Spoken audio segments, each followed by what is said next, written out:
একবার আল্লাহ রাব্বুল আলামিন হযরত জিবরাইল আলাইহিসসালামের মাধ্যমে রাসূল আকরাম সাল্লাল্লাহু আলাইহি ওয়াসাল্লামকে জানিয়ে দিলেন, হে আল্লাহর নবী, আপনার প্রিয় সাহাবী বিলাল আর মাত্র 7 দিন এই দুনিয়াতে জীবিত থাকবে।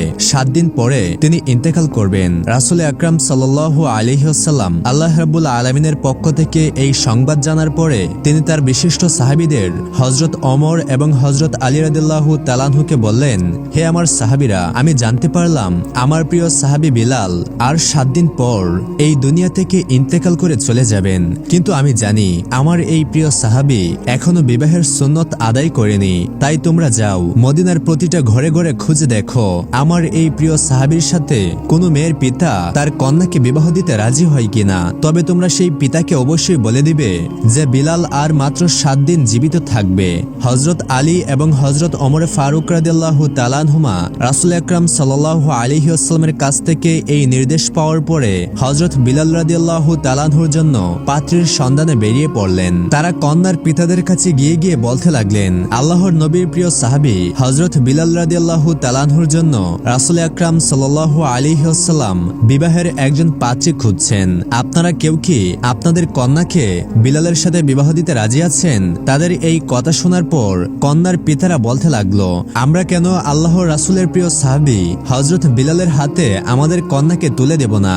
আমরা অবশ্যই তার সাথে আমাদের কন্যাকে বিবাহ দিতে চাই। এটা তো আমাদের জন্য একটি সৌভাগ্যের ব্যাপার। তখন হযরত আলী এবং হযরত ওমর ফারুক রাদিয়াল্লাহু তাআলা আনহু তাদেরকে বললেন, কিন্তু তোমরা একটি বিষয় জেনে রাখো, হযরত বিলাল আর মাত্র 7 দিন এই পৃথিবীতে জীবিত থাকবে। 7 দিন পরে তিনি ইন্তেকাল করবেন। আল্লাহর রাসূল হযরত মুহাম্মদ সাল্লাল্লাহু আলাইহি ওয়াসাল্লাম তোমাদেরকে সংবাদটি জানিয়ে দিতে বলেছেন। যখনই তারা জানতে পারলেন যে হযরত বিলাল আর মাত্র 7 দিন এই পৃথিবীতে জীবিত থাকবেন, তখন তারা বলতে লাগলো, যদি অবস্থা এইরকমই হয়, বিলাল আর মাত্র 7 দিন পর এই পৃথিবী থেকে ইন্তেকাল করে চলে যাবে, তাহলে আমরা আমাদের কন্যাকে তার হাতে তুলে দিতে কোনোভাবেই রাজি নই। কারণ আমরা চাই না 7 দিন পরে আমাদের কন্যা বিধবা হয়ে যাক। অতঃপর হযরত ওমর এবং হযরত আলী রাদিয়াল্লাহু তাআলা আনহু মদিনার বিভিন্ন জায়গায় হযরত বিলালের জন্য একজন মেয়েকে খুঁজতে লাগলেন, কিন্তু তারা কোনো মেয়ে খুঁজে পাচ্ছিলেন না। খুঁজতে খুঁজতে তারা একটি জঙ্গলে পৌঁছে গেলেন। সেখানে গিয়ে তারা দেখতে পেলেন এক ব্যক্তি ঝুপড়ি নির্মাণ করে সেই জঙ্গলে থাকছেন। সেই ব্যক্তি যখন হযরত ওমর রাদিয়াল্লাহু তাআলা আনহুকে দেখলেন, তিনি জিজ্ঞাসা করলেন, হে আল্লাহর বান্দারা, আপনারা কি উদ্দেশ্যে জঙ্গলে আমার ঝুপড়িতে আগমন করেছেন? হযরত ওমর এবং আলী রাদিয়াল্লাহু তাআলা আনহু তার কথা শুনে বললেন, আমরা আল্লাহর নবীর সাহাবী হযরত ওমর এবং হযরত আলী, আমরা রাসূল আকরাম সাল্লাল্লাহু আলাইহি ওয়াসাল্লামের নির্দেশে তার একজন প্রিয় সাহাবী হযরত বিলালের জন্য একজন মেয়ের সন্ধান করছি, যার সাথে তার বিবাহ দেওয়া যায়। তখন সেই ব্যক্তি বলল, যদি তাই হয় তাহলে তো আমার একজন মেয়ে আছে, আমি তাকে আল্লাহর নবীর প্রিয় সাহাবী হযরত বিলালের হাতে তুলে দিতে চাই। আর কেনই বা আমি আমার কন্যাকে তার হাতে তুলে দিতে চাইব না? কারণ তিনি তো আল্লাহর নবীর একজন প্রিয় সাহাবী। তার হাতে আমার কন্যাকে তুলে দিতে পারলে আমি নিজেকে সৌভাগ্যবান মনে করব। তখন হযরত আলী এবং ওমর রাদিয়াল্লাহু তাআলা আনহু তাকে বললেন, তবে তুমি এই কথাটিও জেনে রাখো, আল্লাহর সেই প্রিয় সাহাবী এই দুনিয়াতে আর মাত্র 7 দিন জীবিত থাকবে। 7 দিন পরেই তিনি ইন্তেকাল করবেন। যখন সেই ব্যক্তি তাদের কাছ থেকে এই সংবাদ জানতে পারল, তখন তিনি বলল, যদি আর মাত্র 7 দিন এই পৃথিবীতে তিনি জীবিত থাকেন, তাহলে আমি আমার কন্যাকে তার হাতে তুলে দিতে চাই না। কারণ আমি চাই না মাত্র 7 দিনের মধ্যেই আমার কন্যা বিধবা হয়ে যাক। আল্লাহর নবীর প্রিয় সাহাবী ও সেই ব্যক্তির মধ্যকার এই কথাগুলি দূরে দাঁড়িয়ে থেকে তার কন্যা শুনছিলেন। তার কন্যাটি যখন দেখলেন তার পিতা আল্লাহর নবীর সাহাবীর সাথে তার বিবাহের কথা বাতিল করে দিচ্ছেন, তখন সে ডাক দিয়ে বললেন, আব্বাজান, আমি এই বিবাহে রাজি আছি। আপনি কিভাবে এমন বিবাহের পয়গাম প্রত্যাখ্যান করতে পারেন, যেই পয়গাম আল্লাহর নবী হযরত মুহাম্মদ সাল্লাল্লাহু আলাইহি ওয়াসাল্লাম সরাসরি নিজ থেকে পাঠিয়েছেন? আব্বাজান, আমার জীবনে যত কষ্টই হোক না কেন, আমি চাই রাসূল আকরাম সাল্লাল্লাহু আলাইহি ওয়াসাল্লামের এই নির্দেশটি পালন করতে। এরপর আল্লাহর নবীর প্রিয় সাহাবী হযরত বিলালের সাথে সেই কন্যার বিবাহ হয়ে গেল। হযরত বিলাল রাদিয়াল্লাহু তাআলা আনহু তখন তাকে জিজ্ঞাসা করলেন, হে আল্লাহর বান্দি, তুমি এই কথা জানার পরেও কেন আমাকে বিবাহ করলে, যে আমি কেবলমাত্র 7 দিন এই পৃথিবীতে জীবিত থাকব? 7 দিন পরেই তো তুমি বিধবা হয়ে যাবে। তখন সেই মেয়েটি উত্তর দিল, হে আল্লাহর নবীর প্রিয় সাহাবী, যদিও 7 দিন পরে আমি বিধবা হয়ে যাব, তারপরেও আমি আমার জীবন দিয়ে রাসূল আকরাম সাল্লাল্লাহু আলাইহি ওয়াসাল্লামের একটি নির্দেশ পালন করতে পেরেছি, এই জন্য আমি নিজেকে ধন্য মনে করছি। আর আপনার মতো আল্লাহর নবীর প্রিয় একজন সাহাবীকে আমার স্বামী হিসেবে পাওয়া তা তো আমার পরম সৌভাগ্যের ব্যাপার। হযরত বিলাল রাদিয়াল্লাহু তাআলা আনহু যেই দিন ইন্তেকাল করবেন সেই দিন তিনি তার বিবিকে বললেন, হে বিবি, আজ রাতেই তো আমি ইন্তেকাল করব।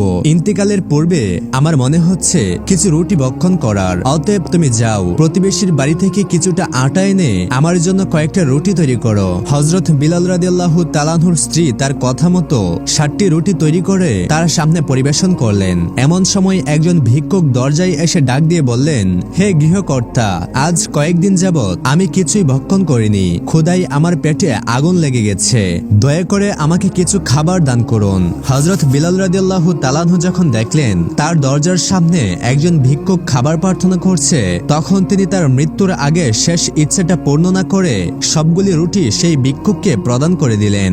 ফকির হযরত বিলাল রাদিয়াল্লাহু তাআলা আনহুর দরজার সামনে সেই রুটিগুলো খেতে বসলেন। যখন বিলাল রাদিয়াল্লাহু তাআলা আনহুর মৃত্যুর সময় ঘনিয়ে আসলো, তখন হযরত আজরাইল আলাইহিস সালাম তার জান কবজ করার জন্য তার দরজার সামনে উপস্থিত হলেন। কিন্তু হযরত বিলাল রাদিয়াল্লাহু তাআলা আনহুর দরজার সামনে উপস্থিত হয়ে তিনি দেখতে পেলেন যে এক ফকির ঘরের ভিতরে যাওয়ার পথ আটকে বসে আছে। তখন হযরত আজরাইল আলাইহিস সালাম সেই ফকিরকে লক্ষ্য করে বললেন, এই ফকির, তুই এখানে পথ আটকে বসে আছিস কেন? আমাকে ঘরে প্রবেশ করতে দে। আল্লাহ রাব্বুল আলামিন আদেশ করেছেন যেন আমি এই বিলালের জান কবজ করে নিয়ে যাই। তখন সেই ফকির আজরাইল আলাইহিস সালামকে বলল, হে আজরাইল, তুই কি জানিস না খানা খাওয়ার সময় কাউকে বিরক্ত করতে হয় না? তুই কি দেখতে পাচ্ছিস না আমি এখানে বসে খানা খাচ্ছি? হযরত আজরাইল আলাইহিস সালাম তখন দেখলেন ফকির কোনোভাবেই তার পথ ছাড়ছে না। তখন তিনি আল্লাহ রাব্বুল আলামিনের কাছে গিয়ে বললেন, হে পালনকর্তা, আমি আপনার হুকুমে আপনার বিলালের জান কবজ করতে গিয়েছিলাম, কিন্তু সেখানে গিয়ে দেখি এক ফকির বিলালের ঘরের দরজার পথ আটকে বসে আছে। আমি তার কারণে বিলালের ঘরে প্রবেশ করতে পারছি না এবং তার জানও কবজ করতে পারছি না। তখন আল্লাহ রাব্বুল আলামিন আজরাইল আলাইহিস সালামকে বললেন, হে আজরাইল, আমার যেই বান্দা বিলালের দরজার সামনে বসে আছে সে আমার অত্যন্ত প্রিয় ভালোবাসার পাত্র। খবরদার, তুমি তার সাথে কোন রকম বেয়াদবি করবে না। এখন গিয়ে তুমি আদবের সাথে তাকে জিজ্ঞাসা করো যে সে কি চাই। যদি তার কোনো দাবি থাকে তুমি তার দাবি পূর্ণ করো, তারপরেই হযরত বিলালের জান কবজ করে নিয়ে আসো। আল্লাহ রাব্বুল আলামিনের এই নির্দেশে হযরত আজরাইল আলাইহিস সালাম আবারও হযরত বিলাল রাদিয়াল্লাহু তাআলা আনহুর দরজার সামনে আসলেন তার জান কবজ করার জন্য। কিন্তু তখনও তিনি দেখতে পেলেন সেই ফকির হযরত বিলালের দরজার সামনে বসে রুটিগুলি ভক্ষণ করছেন।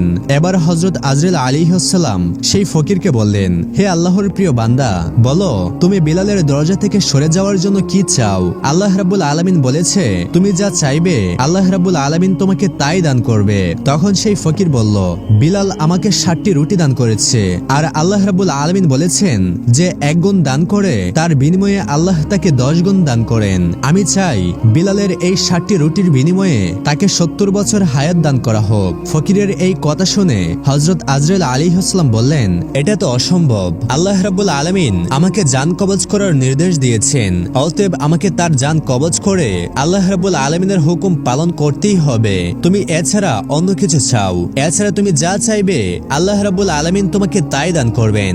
তখন সেই ফকির বলল, আমি এছাড়া অন্য কিছুই চাই না। দুনিয়ার কোনো ধন সম্পদ, পার্থিব সুখ শান্তির কোনো আশা আমার নেই। আমি চাই আল্লাহর নবীর সাহাবী হযরত বিলালের হায়াত 70 বছর পর্যন্ত বৃদ্ধি করে দেওয়া হোক। হযরত আজরাইল আলাইহিস সালাম বললেন, তোমার এই দাবি কোনোভাবেই আমি পূর্ণ করতে পারবো না। আল্লাহ রাব্বুল আলামিন আমাকে তার জান কবজ করার জন্য নির্দেশ দিয়েছেন, অতএব আমাকে তার জান কবজ করতেই হবে। তখন সেই ফকির বলল, হে আজরাইল, আল্লাহ তাআলা পারে না এমন কোনো কাজ নেই। আল্লাহ রাব্বুল আলামিন যদি বিলালের হায়াত বৃদ্ধি না করে দেন তাহলে আমি 70 বছর যাবত এই 60টি রুটি বিলালের দরজার সামনে বসে ভক্ষণ করব। আর এইভাবে না তুমি বিলালের ঘরে প্রবেশ করতে পারবে আর না তার জান কবজ করতে পারবে। রাসূল আকরাম সাল্লাল্লাহু আলাইহি ওয়াসাল্লাম পবিত্র হাদিস শরীফে ঘোষণা করেছেন, আল্লাহ রাব্বুল আলামিনের এই দুনিয়াতে আল্লাহর এমন কিছু প্রিয় বান্দা রয়েছে যদি তারা আল্লাহ রাব্বুল আলামিনের নামে শপথ করে কোনো কথা বলে দেন তাহলে আল্লাহ রাব্বুল আলামিন অবশ্যই তাদের সেই দাবি পূর্ণ করবেন। হযরত বিলালের দরজার সামনে যেই ফকির বসেছিলেন তিনি সাধারণ কোনো ফকির ছিলেন না, তিনি ছিলেন আল্লাহ ও তার রাসূলের পাগল হযরত ওয়াইস করনী রাহমাতুল্লাহি আলাইহি। হযরত ওয়াইস করনী রাহমাতুল্লাহি আলাইহি যখন আল্লাহর কাছে হযরত বিলাল রাদিয়াল্লাহু তাআলা আনহুর হায়াত বৃদ্ধি বৃদ্ধির জন্য দাবি করে বসলেন, তখন আল্লাহ রাব্বুল আলামিন এই দাবি পূর্ণ না করে আর পারলেন না। তখন তিনি হযরত আজরাইল আলাইহিস সালামকে ডাক দিয়ে বললেন, হে মালাকুল মউত আজরাইল, আমার প্রিয় বান্দা ওয়াইস করনি একটি দাবি করে বসেছে, আর আমি আল্লাহ কি সেই দাবি পূর্ণ করব না? এটা কিভাবে হতে পারে? হে আজরাইল, তুমি ফিরে আসো। আমি আমার প্রিয় বান্দা হযরত ওয়াইস করনি রাহমাতুল্লাহি আলাইহির দাবি মঞ্জুর করে আমার প্রিয় হাবিবের প্রিয় সাহাবী হযরত বিলালের হায়াত 70 বছর পর্যন্ত দীর্ঘ করে দিলাম। সুবহানাল্লাহ। একদা মক্কার ধনী ব্যক্তি উমাইয়া তার কৃতদাস বেলাল হাবশী রাদিয়াল্লাহু তাআলা আনহুকে বলল, হে বেলাল, মক্কা থেকে ব্যবসায়ীরা মালামাল নিয়ে সিরিয়ায় যাবে, তুমিও তাদের সাথে আমার মালামাল নিয়ে যাবে। সিরিয়ায় মালামালগুলো বিক্রি করে তাদের সাথে আবার ফিরে আসবে। মনিবের নির্দেশ পেয়ে বেলাল হাবশী রাদিয়াল্লাহু তাআলা আনহু কাফেলার সাথে সিরিয়ার উদ্দেশ্যে রওনা দিল। ওই কাফেলায় মক্কার ধনী ব্যবসায়ী হযরত আবু বকর রাদিয়াল্লাহু তাআলা আনহু ছিলেন, কিন্তু তখনও তিনি মুসলমান হননি, কারণ হযরত মুহাম্মদ সাল্লাল্লাহু আলাইহি ওয়াসাল্লাম তখনও নবুয়তের দায়িত্ব পাননি। তারা পথ চলতে চলতে ক্লান্ত হয়ে এক স্থানে বিশ্রামের জন্য থেমে গেলেন। তারপর ক্লান্ত হয়ে লোকেদেরকে বেলাল হাবশী রাদিয়াল্লাহু তাআলা আনহু মধুর সুরে গান গেয়ে আনন্দ দিচ্ছিলেন। বেলালের কণ্ঠে মুগ্ধ হয়ে হযরত আবু বকর রাদিয়াল্লাহু তাআলা আনহু এগিয়ে এসে তার সাথে কিছুক্ষণ আলাপচারিতা করলেন। আলাপ করার সময় হযরত আবু বকর রাদিয়াল্লাহু তাআলা আনহু বেলাল হাবশী রাদিয়াল্লাহু তাআলা আনহুর কতগুলো গুণের প্রশংসা করলেন। হযরত আবু বকর রাদিয়াল্লাহু তাআলা আনহু বেলাল রাদিয়াল্লাহু তাআলা আনহুর প্রতি আকৃষ্ট হয়ে গেলেন। তারপর বিশ্রাম শেষে তারা পুনরায় চলতে শুরু করলেন। বেশ কিছুক্ষণ চলার পরে তারা একজন দরবেশকে দেখতে পেলেন। দরবেশ গাছের নিচে বসে আছেন। আবু বকর রাদিয়াল্লাহু তাআলা আনহু দরবেশের কাছে গিয়ে তার এক স্বপ্নের ব্যাখ্যা জানতে চেয়ে তাকে অনুরোধ করলেন। তখন দরবেশ বললেন, ইনশাআল্লাহ ভবিষ্যতে আপনি একজন নবীর সঙ্গী হবেন। সেই নবী আপনার গোত্র থেকে জন্ম নিবে এবং সেই গোত্র থেকে প্রকাশ পাবে, আর আপনি তারই প্রতিনিধি হবেন, এবং তার মৃত্যুর পর আপনি হবেন তার উত্তরাধিকারীর খলিফা। এই দৃশ্য দেখে বেলাল হাবশী রাদিয়াল্লাহু তাআলা আনহু অবাক হয়ে গেলেন। তখন বেলাল রাদিয়াল্লাহু তাআলা আনহু এগিয়ে এসে দরবেশকে জিজ্ঞাসা করলেন, আপনি যে নবীর কথা বললেন সেটা আবার কি জিনিস? তখন সেই দরবেশ বললেন, নবী হলো আল্লাহর দূত। আল্লাহ পাক রাব্বুল আলামিন তার মাধ্যমে লোকেদেরকে সৎ এবং সত্যের পথে চলতে নির্দেশ দেন। বেলাল হাবশী রাদিয়াল্লাহু তাআলা আনহু দরবেশের এইসব কথা শুনে অবাক হয়ে তাকিয়ে রইলেন, কারণ মক্কার অন্যান্য লোকেদের মতো তিনিও মূর্তি পূজা করতেন। ব্যবসার উদ্দেশ্যে রওনার পূর্বে মূর্তির পায়ে প্রণাম করতেন, আবার ব্যবসায় লাভবান হয়ে ফিরে এসে মূর্তির পায়ে বসে কৃতজ্ঞতা প্রকাশ করতেন। এবার বেলাল হাবশী রাদিয়াল্লাহু তাআলা আনহু ব্যবসা হতে ফিরে এসে হাবল নামক মূর্তির সামনে গেলেন এবং মনে মনে বললেন, আচ্ছা, হাবল যদি এত শক্তিশালী হয় তাহলে সে নিজেকে রক্ষা করতে পারবে না কেন? আর কিছুদিন আগেই তো এই মূর্তির হাত ভেঙে গিয়েছিল, তারপর কিছু লোক তার হাত মোবারক আবার মেরামত করে দিয়েছে। এভাবে বেশ কিছুক্ষণ বেলাল হাবশী রাদিয়াল্লাহু তাআলা আনহু মূর্তিগুলোকে নিয়ে গভীরভাবে চিন্তা করতে লাগলেন এবং তার মাথায় গোড় পাকাতে লাগলো যে আসলে মূর্তি কি জিনিস। ফলে অনেক প্রশ্নই তার মনকে বিক্ষিপ্ত করে দিল। একদিন রাতে বেলাল হাবশী রাদিয়াল্লাহু তাআলা আনহু তার জন্য নির্ধারিত কক্ষে মাদুরের উপর শুয়ে থেকে চিন্তা করছিলেন। এমন সময় তিনি শুনতে পেলেন কে যেন ফিসফিস করে আওয়াজ করে তাকে ডাকছে। বেলাল রাদিয়াল্লাহু তাআলা আনহু লক্ষ্য করে দেখলেন হযরত আবু বকর রাদিয়াল্লাহু তাআলা আনহু তাকে ডাকছেন। তারপর বেলাল হাবশী রাদিয়াল্লাহু তাআলা আনহু শোয়া থেকে দাঁড়িয়ে গেলেন। হযরত আবু বকর রাদিয়াল্লাহু তাআলা আনহু বেলাল হাবশী রাদিয়াল্লাহু তাআলা আনহুর কাছে এসে বললেন, ভাই, আপনি শুনুন, আমি একটি সুখবর নিয়ে আপনার কাছে এসেছি। হযরত বেলাল হাবশী রাদিয়াল্লাহু তাআলা আনহু এদিক ওদিক তাকিয়ে বললেন, জনাব, সকাল পর্যন্ত কি অপেক্ষা করা যায় না? আবু বকর রাদিয়াল্লাহু তাআলা আনহু বললেন, না বেলাল, আমি তোমার মনিবের সামনে তা বলতে চাই না। তাছাড়া এই প্রাথমিক অবস্থায় তাই তার সামনে যাওয়া কোন রকমই ঠিক হবে না। বেলাল হাবশী রাদিয়াল্লাহু তাআলা আনহু বললেন, সেটা কি জিনিস? তখন আবু বকর রাদিয়াল্লাহু তাআলা আনহু বললেন, নবীর আবির্ভাব হয়েছে। হযরত বেলাল রাদিয়াল্লাহু তাআলা আনহু তখন বললেন, কে সেই নবী? হযরত আবু বকর রাদিয়াল্লাহু তাআলা আনহু বললেন, আব্দুল্লাহর পুত্র মুহাম্মদ সাল্লাল্লাহু আলাইহি ওয়াসাল্লাম। তখন বেলাল হাবশী রাদিয়াল্লাহু তাআলা আনহু বললেন, মুহাম্মদ সাল্লাল্লাহু আলাইহি ওয়াসাল্লাম আপনাকে কি বলেছেন? তখন হযরত আবু বকর রাদিয়াল্লাহু তাআলা আনহু বললেন, তিনি বলেছেন যে আল্লাহর কাছ থেকে তিনি ওহী পেয়েছেন। আল্লাহ পাক রাব্বুল আলামিন তার বিশ্বাসীদের কাছে বাণী পৌঁছে দিতে এবং অবিশ্বাসীদের সতর্ক করে দিতে তাকে নির্দেশ দিয়েছেন। তখন হযরত বেলাল রাদিয়াল্লাহু তাআলা আনহু কিছুক্ষণ চুপ করে তারপরে আবার প্রশ্ন করলেন, জনাব, যদি কিছু মনে না করেন তাহলে আমার জানতে ইচ্ছা করছে যে তিনি আর কি কি আপনাকে বলেছেন। তখন হযরত আবু বকর রাদিয়াল্লাহু তাআলা আনহু বললেন, তিনি আরো বলেছেন, সবারই উচিত প্রাণহীন মূর্তিগুলোকে পূজা না করে এই সুন্দর পৃথিবী, আকাশ বাতাস, চাঁদ তারা, সূর্য, এই পৃথিবীর বাইরের সবকিছুই যিনি সৃষ্টি করেছেন তারই ইবাদত করা। তিনি আরো বলেছেন যে আল্লাহ তাআলার কাছে সকল মানুষ সমান, কেবলমাত্র সৎ এবং ভালো কাজের মাধ্যমে মানুষ নিজের এবং অন্যদের কল্যাণ সমাধান করতে পারে। তিনি গরিবদের প্রতি দরদি এবং সহানুভূতিশীল হতে বলেছেন। হযরত বেলাল হাবশী রাদিয়াল্লাহু তাআলা আনহু বেশ কিছুক্ষণ চুপ করেই রইলেন। আস্তে আস্তে তার মনের পরিবর্তন হতে থাকলো, ফলে এক আল্লাহর প্রতি তার বিশ্বাস জন্ম নিল। অতঃপর হযরত আবু বকর রাদিয়াল্লাহু তাআলা আনহু বললেন, আগামীকাল আমি তোমাকে নিয়ে হযরত মুহাম্মদ সাল্লাল্লাহু আলাইহি ওয়াসাল্লামের দরবারে হাজির হব। আল্লাহ পাক রব্বুল আলামিন আমাদেরকে কবুল করুন। বেলাল হাবশী রাদিয়াল্লাহু তাআলা আনহুকে এই কথা বলেই হযরত আবু বকর রাদিয়াল্লাহু তাআলা আনহু চলে গেলেন। হযরত বেলাল হাবশী রাদিয়াল্লাহু তাআলা আনহু অনেকক্ষণ ধরে মহান সৃষ্টিকর্তার কুদরতের কথা ভাবতে লাগলেন। তার মনে হলো তিনি যেন এক নতুন জীবন পেয়েছেন। ইসলাম ধর্ম গ্রহণ করার পরও বেলাল হাবশী রাদিয়াল্লাহু তাআলা আনহু প্রাথমিকভাবে তার কাফের মনিবের কাজ চালিয়ে যাবেন বলে সিদ্ধান্ত নিলেন। তারপর পরদিন রাতে আগের কথা মতো হযরত বেলাল হাবশী রাদিয়াল্লাহু তাআলা আনহু তার বন্ধু হযরত আবু বকর রাদিয়াল্লাহু তাআলা আনহুর বাড়িতে গেলেন। সেখান থেকে তারা সতর্ক দৃষ্টিতে হযরত মুহাম্মদ সাল্লাল্লাহু আলাইহি ওয়াসাল্লামের বাড়িতে গিয়ে উপস্থিত হলেন।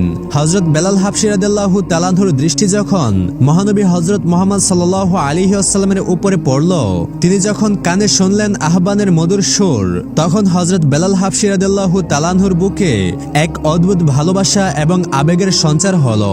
হযরত বেলাল হাবশী রাদিয়াল্লাহু তাআলা আনহু হযরত মুহাম্মদ সাল্লাল্লাহু আলাইহি ওয়াসাল্লামের পাশে বসলেন। রাসূলুল্লাহ সাল্লাল্লাহু আলাইহি ওয়াসাল্লামের পাশে কৃতদাস মানুষের মতো নয়, বরং একজন মর্যাদাবান সম্মানের অধিকারী মানুষের ন্যায় বসলেন। হযরত মুহাম্মদ সাল্লাল্লাহু আলাইহি ওয়াসাল্লামের সামনে তিনি উচ্চারণ করলেন, আশহাদু আল্লা ইলাহা ইল্লাল্লাহু লা শারীকা লাহু ওয়া আশহাদু আন্না মুহাম্মাদান আবদুহু ওয়া রাসূলুহু। এবং তিনি হযরত মুহাম্মদ সাল্লাল্লাহু আলাইহি ওয়াসাল্লামের সামনেই ইসলাম ধর্ম গ্রহণ করলেন। সুবহানাল্লাহ। হযরত মুহাম্মদ সাল্লাল্লাহু আলাইহি ওয়াসাল্লামের সাথে কথা বলে হযরত বেলাল হাবশী রাদিয়াল্লাহু তাআলা আনহুর মন আনন্দে ভরে গেল। তিনি আনন্দে আত্মহারা হয়ে পড়লেন। এমন আনন্দ পূর্বে তিনি আর কখনোই অনুভব করেননি। তারপর সকাল হবার আগেই হযরত বেলাল হাবশী রাদিয়াল্লাহু তাআলা আনহু তার ঘরে ফিরে আসলেন এবং গভীর নিদ্রায় শায়িত হলেন। সকালবেলা বেলাল হাবশী রাদিয়াল্লাহু তাআলা আনহু মনিবের কাজ স্বাভাবিকভাবেই করতে শুরু করলেন। কিন্তু রাতের বেলা সবাই যখন ঘুমিয়ে যায়, তখন হযরত বেলাল হাবশী রাদিয়াল্লাহু তাআলা আনহু গোপনে বাসা থেকে বের হয়ে ছুটে আসেন রাসূল করিম সাল্লাল্লাহু আলাইহি ওয়াসাল্লামের কাছে। তারপর রাসূল আকরাম সাল্লাল্লাহু আলাইহি ওয়াসাল্লামের মহামূল্যবান বাণী শুনে এবং অল্প কয়েকজন মিলে তারা নামাজ আদায় করতেন এবং সকাল হওয়ার পূর্বেই তিনি বিছানায় ফিরে যেতেন। একদিন বেলাল হাবশী রাদিয়াল্লাহু তাআলা আনহু কাবা ঘরে প্রবেশ করলেন। তখন তার সামনে সারি সারি মূর্তি সাজানো ছিল। তখন তার পূর্বের স্মৃতি মনে ঝলক দিয়ে উঠল, ফলে তার মন লজ্জায়, ঘৃণায়, অনুশোচনায় ভরে গেল। তখন তিনি সবচেয়ে বড় মূর্তি হাবলের সামনে দাঁড়িয়ে দাঁতে দাঁত চেপে বিড়বিড় করে বললেন, এই যে প্রাণহীন দুর্বল দেবতা, তুমি না খুবই শক্তিশালী? তবে কোথায় ছিল তোমার সেই শক্তি? যখন তোমার হাত ভেঙে গিয়েছিল তুমি তাকে ঠেকাতে পারোনি কেন? তোমার এত অহংকার কোথায় ছিল তখন, যখন তোমার মূর্তি পূজারীরা তোমার ভাঙা হাত জোড়া দিয়েছিল? আসলে তুমি তো মাটি কাদা পাথর ছাড়া আর কিছুই নও। তোমাকে ভেঙে টুকরো টুকরো করে ফেললেও, তোমার মুখে থুতু নিক্ষেপ করলেও তুমি কিছুই করতে পারবে না। তখন বেলাল হাবশী রাদিয়াল্লাহু তাআলা আনহু এই কথাগুলো বলে মূর্তির মুখে থুতু নিক্ষেপ করলো এবং সেখান থেকে চলে গেল।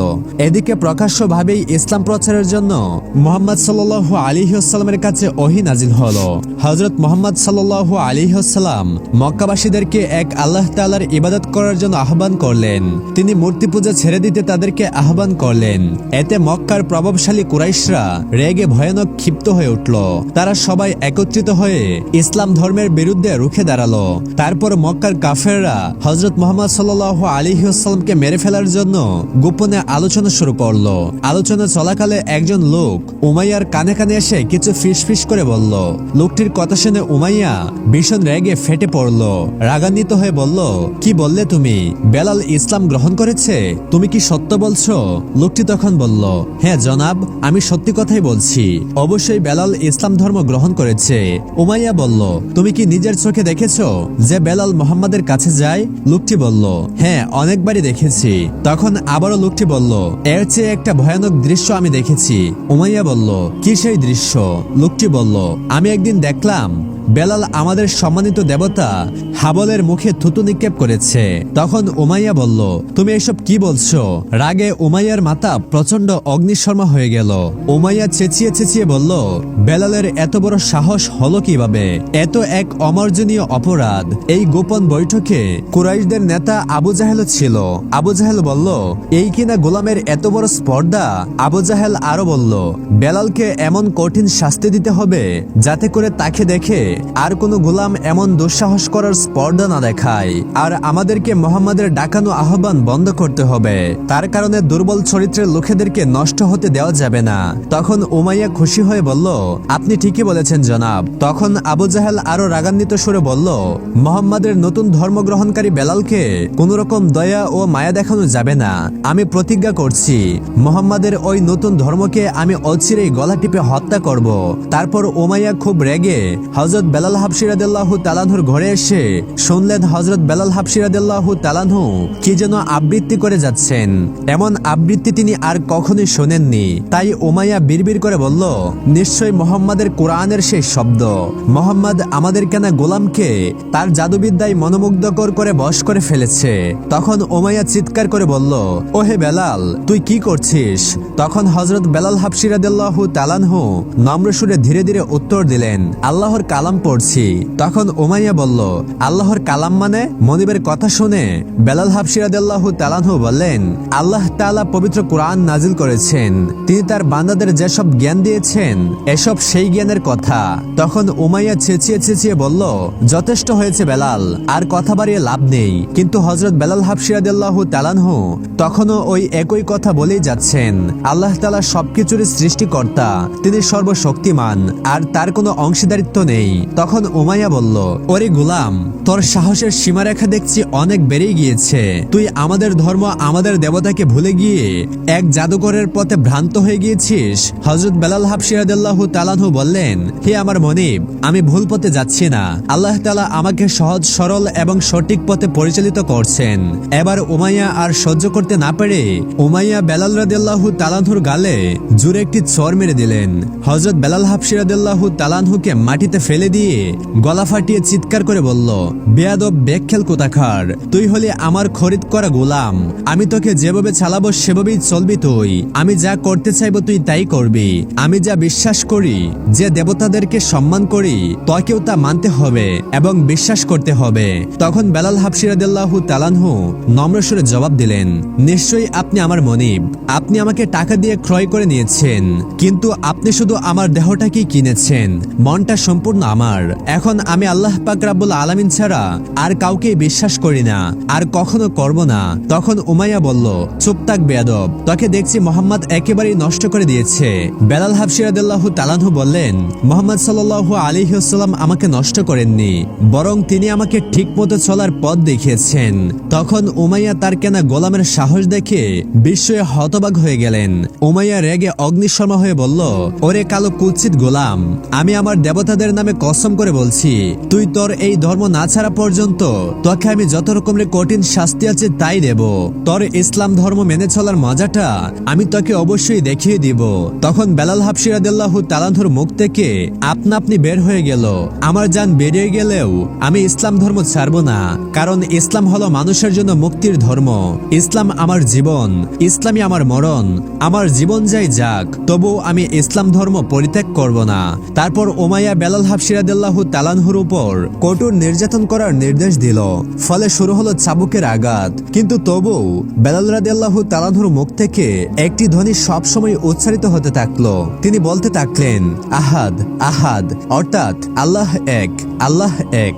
হযরত বেলাল হাবশী রাদিয়াল্লাহু তাআলা আনহুর দুইটি হাত পিছনের দিক থেকে বেঁধে দেওয়া হলো, গলায় পেঁচানো হলো শক্ত মোটা একটি রশি। তারপর তাকে চাবুকের পর চাবুক মেরে নির্মমভাবে আঘাত করতে লাগলো।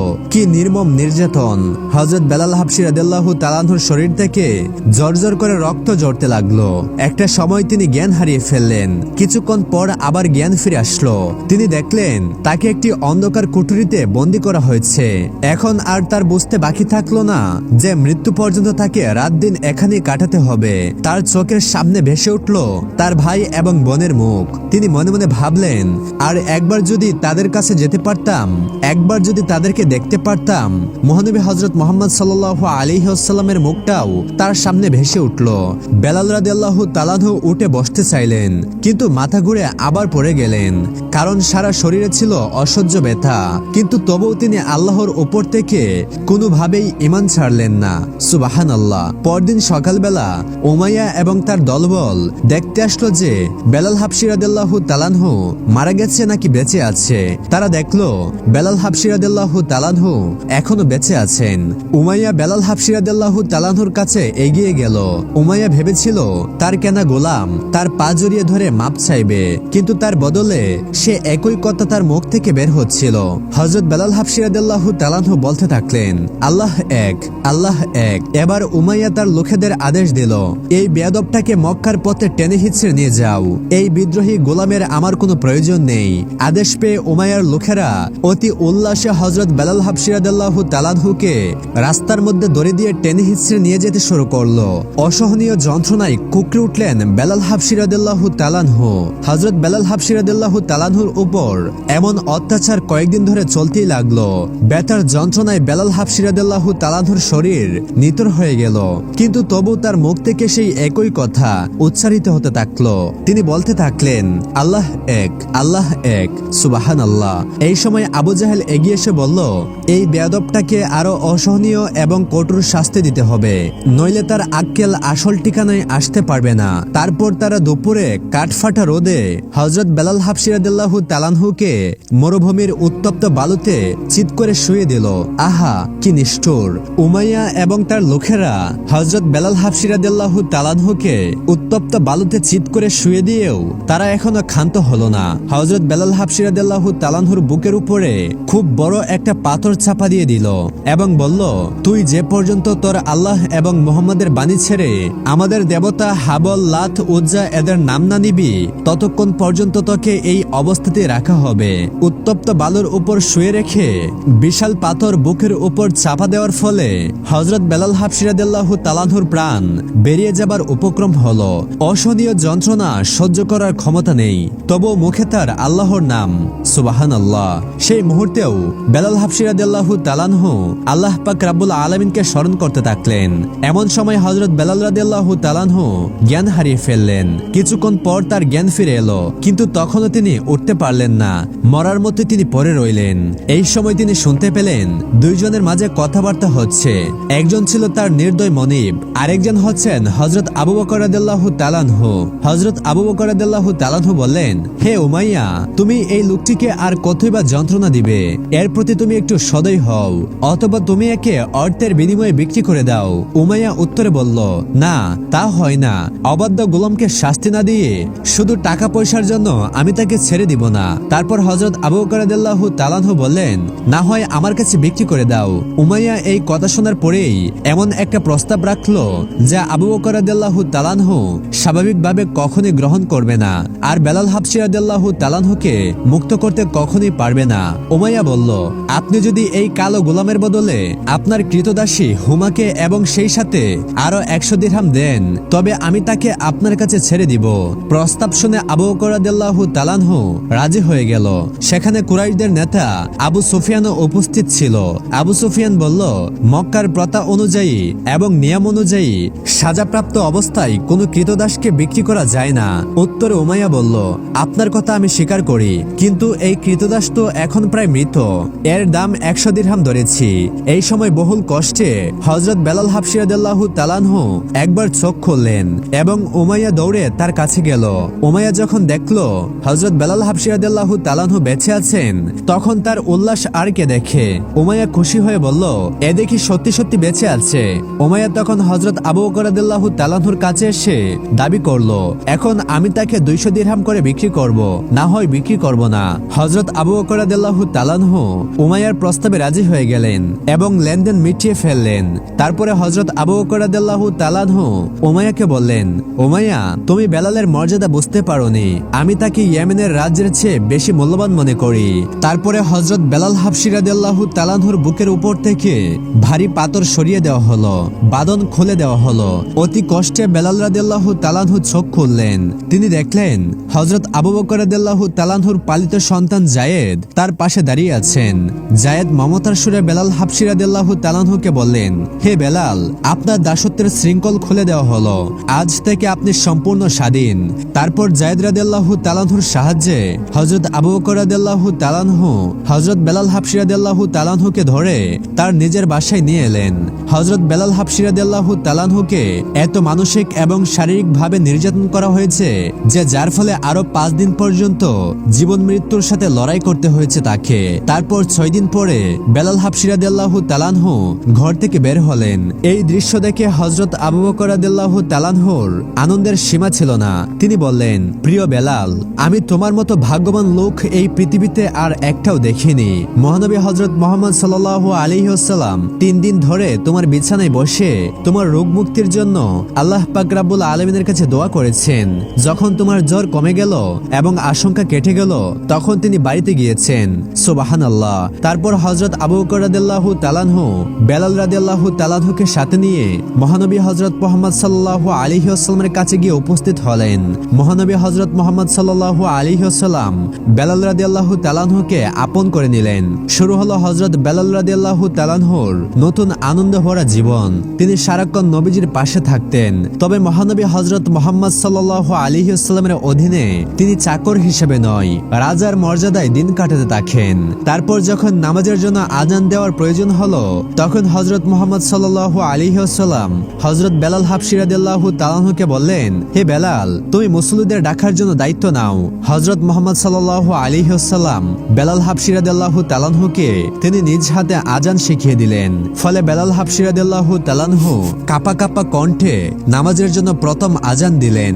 এভাবে হযরত বেলাল রাদিয়াল্লাহু তাআলা আনহু হয়ে গেলেন মুসলিম জাহানের প্রথম মুয়াজ্জিন।